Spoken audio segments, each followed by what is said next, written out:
नमस्ते बच्चों। हमारी आज की कक्षा का विषय है प्रत्यय। प्रत्यय यानी सफिक्स।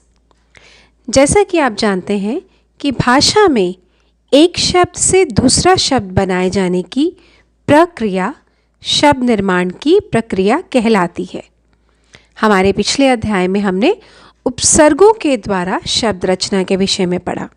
आज हम प्रत्यय के द्वारा शब्द रचना यानी कि नए शब्द बनाने के विषय में पढ़ेंगे।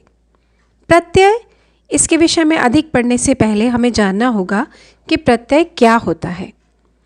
प्रत्यय उपसर्गों की तरह ही छोटे छोटे शब्दांश होते हैं, यानी विभिन्न शब्दों के छोटे छोटे अंश होते हैं।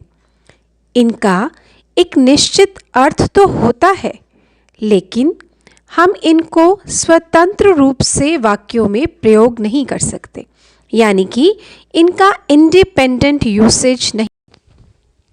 प्रत्यय शब्द दूसरे शब्दों के अंत में लगकर नए शब्द बनाने में प्रयोग किए जाते हैं। उदाहरण के लिए पंडित।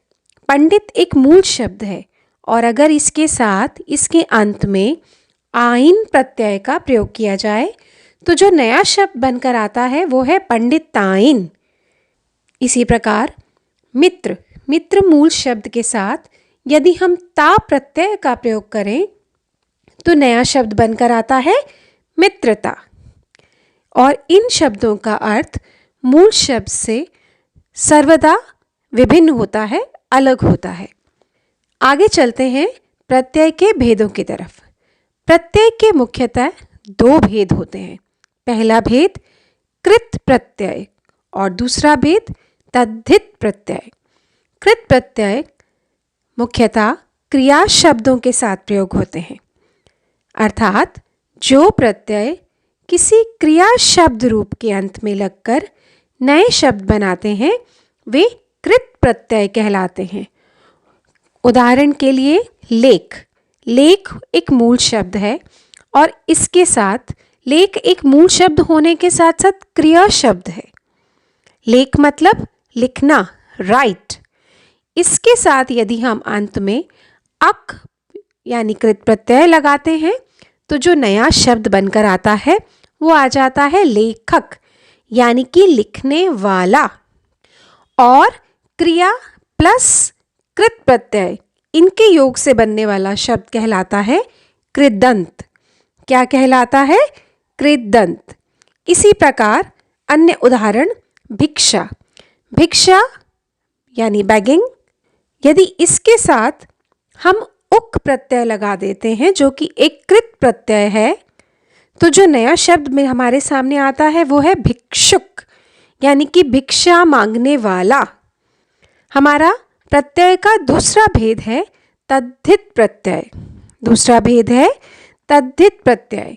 ये प्रत्यय क्रिया शब्दों के साथ नहीं वरन अन्य सभी शब्दों के साथ प्रयोग किए जाते हैं। जैसे कि ये संज्ञा शब्दों के अंत में प्रयोग किए जाते हैं, विशेषण शब्दों के साथ, अव्यय शब्दों के साथ, किंतु क्रिया शब्दों के साथ नहीं।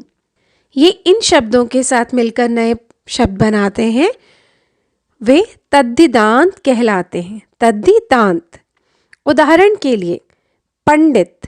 पंडित एक संज्ञा शब्द है और इसके साथ हम हमारा तद्धित प्रत्यय यानी आइन लगाते हैं तो जो शब्द बनकर आता है वह है पंडिताइन, जो कि पूर्णतया नया शब्द बन जाता है।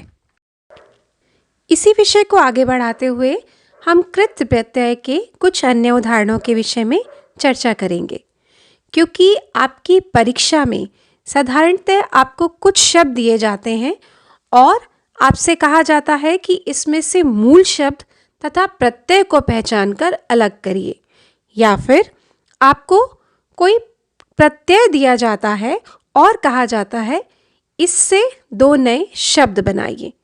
तो सबसे पहले आपको प्रत्यय को याद करना पड़ेगा। यही सबसे सरलतम तरीका है। इसके उदाहरणों के बारे में चर्चा करते हैं। अक। पहला कृत प्रत्यय है अक, जिसे हम अलग अलग क्रिया रूपों के साथ प्रयोग करते हैं। जैसे कि गा याना गाना, सिंगिंग, सिंग, यह एक क्रिया शब्द है। इसके साथ जब अक प्रत्यय जुड़ जाता है तो गा जमा अक बन जाता है गायक। इसी प्रकार पाठक, सेवक, नायक। दूसरा प्रत्यय है उक। भिक्षा जमा उक तो भिक्षुक, भाव जमा उक तो भावुक। तीसरा प्रत्यय अक्कड़, पेय के साथ मिला। पेय मतलब पीने लायक द्रव्य। पेय जमा अक्कड़ बना पियक्कड़। घुम, घुम मतलब भ्रमण, घूमने की प्रक्रिया। घुम जमा अक्कड़ तो मिलकर बना घुमक्कड़। इसी प्रकार इयल, अ शब्द के साथ अड़ शब्द के साथ लगा, अड़ जमा इयल अड़ियल, सड़ जमा इयल सड़ियल। इसी प्रकार ना प्रत्यय, यह अलग अलग क्रिया शब्दों के साथ मिल जाता है और नए शब्द बनाता है। चल के साथ बना तो चलना बना, लिख के साथ लगा तो लिखना बना, पढ़ के साथ लगा तो पढ़ना बना। इसी प्रकार अक्कड़, उ, इयल, नी, वनी, ना, अन, य, अन्य, व्य, आवट आदि कृत प्रत्यय के कुछ अन्य उदाहरण हैं। आपको इन सभी प्रत्ययों को अच्छे से स्मरण करना होगा, याद कर। इसी प्रकार आगे चलते हुए अब हम तद्धित प्रत्यय के उदाहरणों के विषय में चर्चा करेंगे। जैसा कि हम पहले भी बता चुके हैं कि ये प्रत्यय संज्ञा, विशेषण तथा अव्यय आदि शब्दों के साथ प्रयोग किए जाते हैं।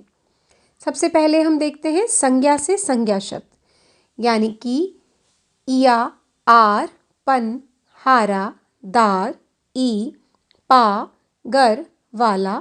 ये कुछ ऐसे प्रत्यय हैं जो संज्ञा शब्द के अंत में लगते हैं और नया बनने वाला शब्द भी एक संज्ञा शब्द ही होता है। जैसे खाट के साथ इया लगा तो बना खटिया। सोना, सोना एक संज्ञा शब्द है। सोना के साथ आर प्रत्यय लगा तो बना सुनार। सुनार भी एक संज्ञा शब्द है। यानी कि संज्ञा शब्दों के साथ मिलकर नए संज्ञा शब्द बनाने वाले प्रत्यय। दूसरे प्रत्यय हैं जो विशेषण शब्द से संज्ञा शब्द बनाते हैं, जैसे कि मीठा, खट्टा। ये दोनों विशेषण शब्द हैं। अगर हम इनके साथ आस प्रत्यय का प्रयोग करते हैं तो नए शब्द बनकर आते हैं मिठास, खटास, जो कि दोबारा से संज्ञा शब्द हैं। यानी मूल शब्द विशेषण शब्द था, किंतु नए शब्द जो बनकर आए वो बने संज्ञा शब्द।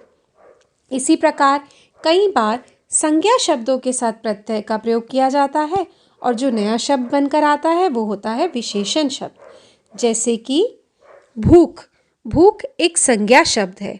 प्यास, प्यास भी भाव होने की वजह से एक संज्ञा शब्द है। लेकिन जब इनके साथ आ प्रत्यय का प्रयोग करते हैं तो नए शब्द बनकर आते हैं भूखा, प्यासा, जो कि विशेषण शब्द बन जाते हैं। इसी प्रकार नमक, रंग, शौक, बंगाल, चीन, जापान, ये सभी संज्ञा शब्द हैं, किंतु प्रत्यय प्रयोग होने के बाद जो नया शब्द बनता है वो बन जाता है विशेषण शब्द। क्रिया विशेषण से विशेषण, यानी कि कुछ ऐसे शब्द होते हैं जो पहले क्रिया विशेषण कहलाते हैं, जैसे कि आगे, पीछे, नीचे। अगर हम इनके साथ ला प्रत्यय का प्रयोग करें तो जो विशेषण शब्द बनकर आने वाले हैं वो हैं अगला, पिछला, निचला।